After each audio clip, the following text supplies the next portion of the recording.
قابل قید و توجه است که طی چند سال اخیر در تالار خانه ادیبان به نام استاد ترسنزاده، تالارهای دیگری مدنی و رخشمان نمایی شهر و بعضی ناحیه های ریسپوبلیکامان شبهای شعر و سرود و خوری های جالب با ادیبان گذرانیده می شوند و این قبیل به هم آیه و چاربینی ها سزاوار دستگیری است که مثالش را می بینید.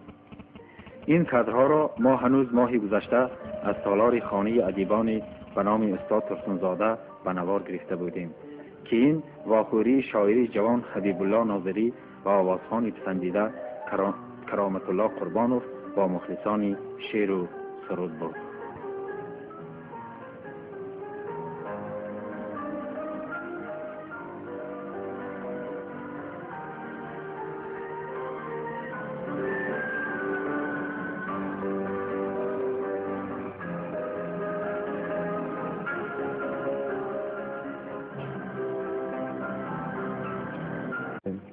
مثلا نام کرامتلا که زیاده از 1.5 سال است همکاری ایجادی داریم. همین همکاری ما را در ولایت لین‌آباد، ولایت ختلان و مخصوصا رایان‌های نزد شهری به خوبی پذیرفتند. این است که حالا به نزدیکی ما با خواهش محنتکشان رایان لین روز 12 در مرکز رایان چنین یک واخوری داریم. همه این واخوری‌ها واخوری‌های صمیمی هستند. بله.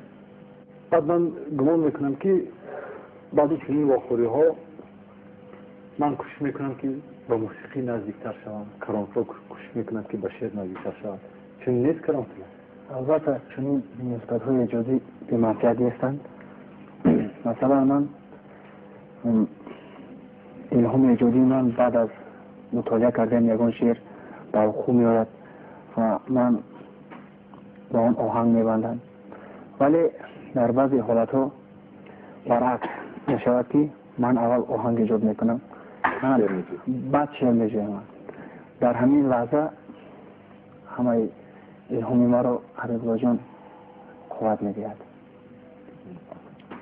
یعنی گفتن ممکن است که آنجا که سخن از ایجادکاری است، از شعر و شاعری است، حتما باید سرود و مسخن باشه. البته